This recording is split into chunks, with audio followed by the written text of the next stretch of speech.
ওই টাকায় ব্যবসা বাণিজ্য করবে, হালাল পথে বিল্ডিং বালাখানা করেছে, রাগ করেন না। ওই হারাম টাকায় উপার্জনে বিল্ডিং বালাখানা, ওর ব্যবসা চলে।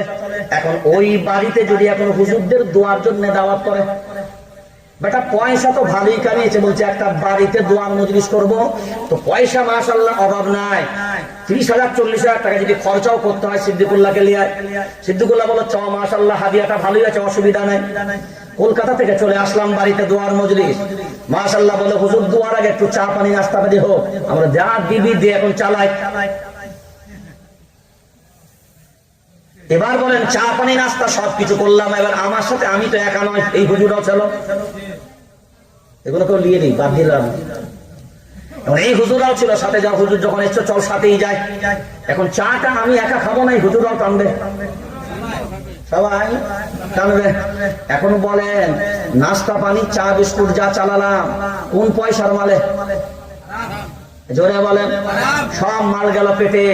এরপরে বলছেন হুজুর এবার দোয়া হোক, 2-4টা কথা হয়ে গেল। এরপরে দোয়া টানলাম, নাম বেচারার নাম সলিমউদ্দিন ভাই, এখন তিনি ভক্তি করে দাওয়াত করেছে, উল্টো দোয়া তো করতে পারি না।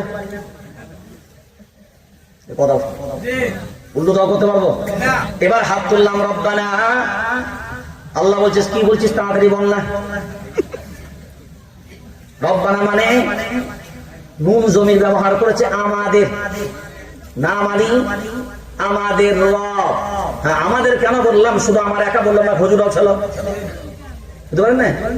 পরে বলবে আল্লাহ রব্বানা, আমি যেমনি বললাম রব্বানা, আয় আল্লাহ সলিমউদ্দিন ভাইয়ের কারবারে বরকত দে না। কি বলবো, বেবরকত দে না, বরকত দে না। হুজুরা বলছে আমিন।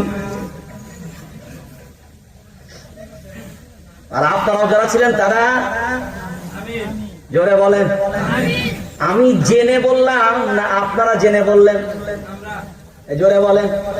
আমি তো কলকাতা থেকে এসেছি, বুঝি না, আমি বললাম রব্বানা সলিমউদ্দিন ভাইয়ের বরকত দাও না, কিন্তু আপনারা তো অরিজিনাল জানেন, গোলবান না গোলমাল না।